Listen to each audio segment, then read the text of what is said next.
कैसे हैं आप लोग। आशा करता हूं कि आप लोग अच्छे होंगे।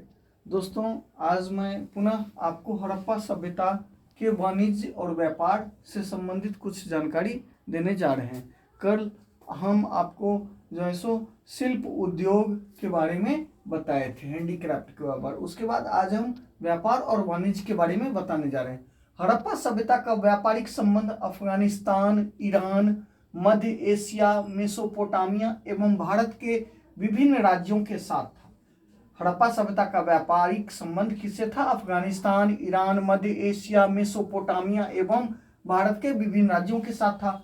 सोना दक्षिण भारत के कोलार कर्नाटक से की खान से, सोना दक्षिण भारत के कोलार कर्नाटक की खान से। तांबा खेतरी राजस्थान से। तांबा कहाँ से मिलता था दोस्तों? खेतरी राजस्थान से। अफगानिस्तान के बदख्शां क्षेत्र से लाजवर्त, सेलखड़ी और सेलखड़ी बलूचिस्तान से मंगाया जाता था। अफगानिस्तान के बदख्शां क्षेत्र से लाजवर्त और सेलखड़ी आपको बलूचिस्तान से मंगाया जाता था।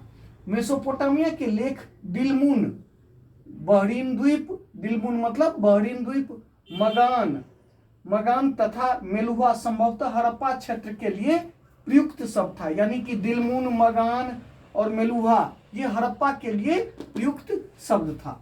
मेलुहा के विषय में ये काफी इंपॉर्टेंट है दोस्तों, ये भी पूछा गया है क्वेश्चन है। मेलुहा के विषय में मेसोपोटामिया का मिथक, मिथक माना पौराणिक कथा होता है दोस्तों।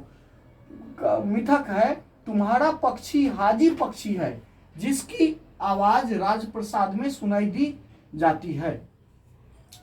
हाजी का अर्थ क्या हुआ? हाजी का अर्थ मोर। मेसोपोटामिया के लेख मेलुहा को नाविकों का देश कहते हैं। ये इंपॉर्टेंट है दोस्तों। मेसोपोटामिया के लेख मेलुहा को क्या कहा जाता है? नाविकों का देश। यानी कि वो मेसोपोटामिया के लेख में मेलुहा यानी कि सिंधु घाटी सभ्यता यानी कि हड़प्पा सभ्यता को नाविकों का देश कहा जाता है। कार्नेलियन मणि, तांबा, सोना, लकड़ियां का व्यापार मेसोपोटामिया से होता था। मेसोपोटामिया से व्यापार होने वाला जो पदार्थ था दोस्तों, कार्नेलियन, मणि, तांबा, सोना, लकड़ी का व्यापार होता था। यह लिपि दाईं से बाईं ओर हड़प्पाई सबसे लंबी अभिलेख। अब कुछ जैसे हड़प्पाई जो सबसे लंबा अभिलेख था दोस्तों 26 चिन्ह था। हड़प्पा के सबसे लंबे अभिलेख में कितना चिन्ह था? 26 चिन्ह था। यह लिपि दाईं से बाईं, ये भी कई बार पूछा गया क्वेश्चन है दोस्तों। हड़प्पाई लिपि जो है सो जो अभी तक अपठनीय है, उसको अभी तक पढ़ा नहीं गया है। और वो कैसा है? तो दाईं से बाईं ओर। इसीलिए हड़प्पा सभ्यता को आदि ऐतिहासिक सभ्यता कहा जाता है। क्यों?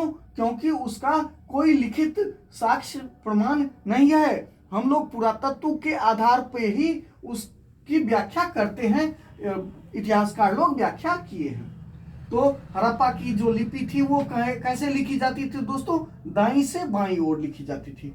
हड़प्पा संस्कृति के बाट चर्ट नामक पत्थर से बनाए जाते थे। हड़प्पा संस्कृति के बाट चर्ट नामक पत्थर से बनाए जाते थे, जो घनाकार दशमलव प्रणाली द्विआधारी मानदंड, जो कैसा होता था? घनाकार दशमलव प्रणाली पर आधारित द्विआधारी मानदंड 1, 2, 4, 8, 16, 32 से 12,800 तक होते थे। ठीक है।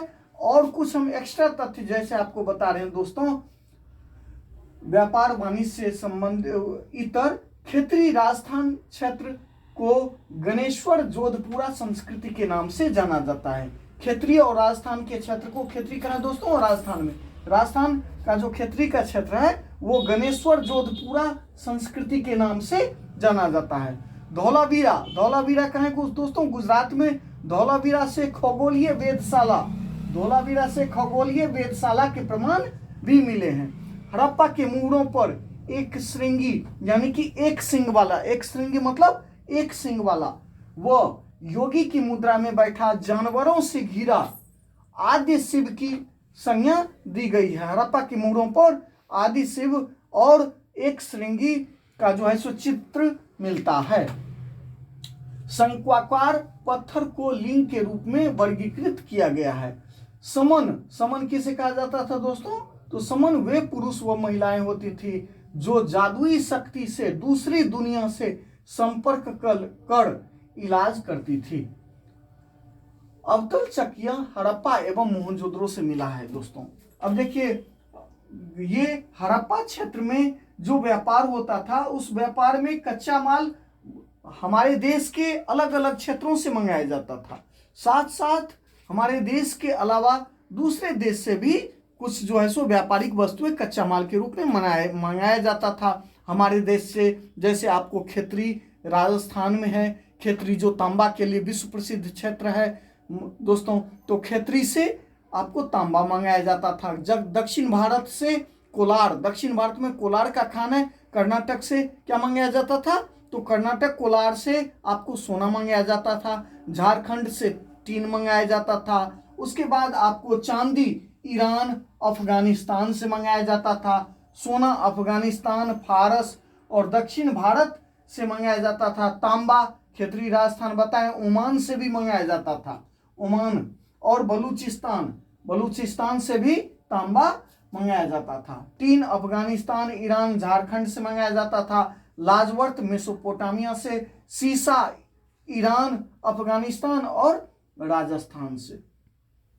तो दोस्तों, ये आपको काफी महत्वपूर्ण जो भी हम आपको बता रहे हैं, ये एनसीईआरटी बेस्ड है। आपको ये याद रखना है। मोस्टली क्वेश्चन दोस्तों इसमें से आपको आएगा। थैंक यू दोस्तों, बहुत बहुत धन्यवाद।